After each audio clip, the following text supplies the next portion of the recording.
Terrific day. Kiran కి విచిత్రమైన వేషాలన్నా, అలాంటి వేషాలు వేసుకుని ఫ్రెండ్స్ న భయపెట్టడమన్నా భలే సరదా. ఎప్పుడూ భయంకరంగా ఏదో ఒకటి చేస్తూ తనతో ఉన్న వాళ్లని ఇబ్బంది పెడుతుంటాడు. అది సరికాదని ఎవరు చెప్పినా వినిపించుకునేవాడు కాదు. ఒకసారి వాళ్ల నాన్న వాడిని దగ్గరకు పిలిచాడు. ఎందుకురా అందర్నీ అలా భయపెడుతుంటావు అని అడిగాడు. ఊరికే తమాషాకి డాడీ. అతన్ని వింతగా చూశారు వాళ్ల నాన్న. తర్వాత చెప్పారిలా, చూడురా, మనం ఏం చేసినా ఎదుటి వాళ్లకి అది తీపి జ్ఞాపకంగా గుర్తుండాలి. కాని పేడకలగా ఉండకూడదు.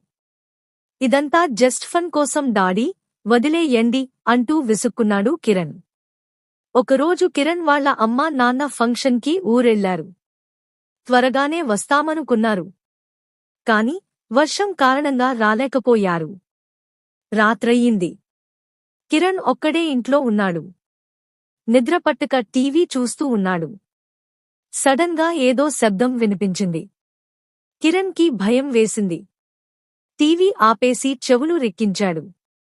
ఎవరో వస్తున్నట్లు అడుగుల చప్పుడు వినిపించింది. కొంపదీసి దొంగే ఉంటాడా?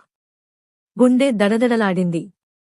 బెడ్పై నుండి దిగడానికి కూడా అతనికి ధైర్యం చాల్లేదు. సరిగ్గా అప్పుడే కరెంట్ పోయింది. దాంతో కిరణ్ పై ప్రాణాలు పైనే పోయాయి. ఇంతలో కిరణ్ ఉన్న రూమ్ తలుపు ధనమని తెరుచుకుని ఎవరో లోపలికి ప్రవేశించారు. కిరణ్ కి గొంతు తడారిపోయింది. అరుద్దామనుకున్నాడు. కాని గొంతు పెగల్లేదు. ఇంతలో గాల్లో కొవ్వొత్తి వెలిగింది. ఆ కొవ్వొత్తి వెలుగులో అతనికి గుండుతో ఉన్న భయంకర వ్యక్తి కనిపించాడు. అతనికి కనుబొమ్మలు లేవు. తెల్లని కనుగుడ్లు, చెంప నుండి కారే రక్తంతో ఉన్న అతని చేతిలో ఫోర్క్ లాంటిదేదో పట్టుకుని కిరణ్ మీదికి పొడవడానికన్నట్టుగా దూకాడు. కిరణ్ భయంతో గట్టిగా అరవసాగాడు. ఇంతలో ఆ వ్యక్తి happy birth day to you my dear son అని రాగయుక్తంగా పాడాడు. కిరణ్ ఆశ్చర్యంగా, అనుమానంగా అతన్ని చూశాడు. ఆ వ్యక్తి నవ్వుతూ తన ముఖానికి ఉన్న మాస్క్ తీసేశాడు. అతను వాళ్ల నాన్నే. ఎదుటివాళ్లకి మనం చేసేది తీపి జ్ఞాపకంగా గుర్తుండాలి కాని పీడకలగా ఉండకూడదని తండ్రి చెప్పిన మాటలు అప్పుడు అతనికి అర్థమయ్యాయి. ఇంకెప్పుడూ అలాంటి పనులు చేయనని వెంటనే మాటిచ్చాడు. బుద్ధిమంతుడై అందరికీ సంతోషం కలిగించాడు.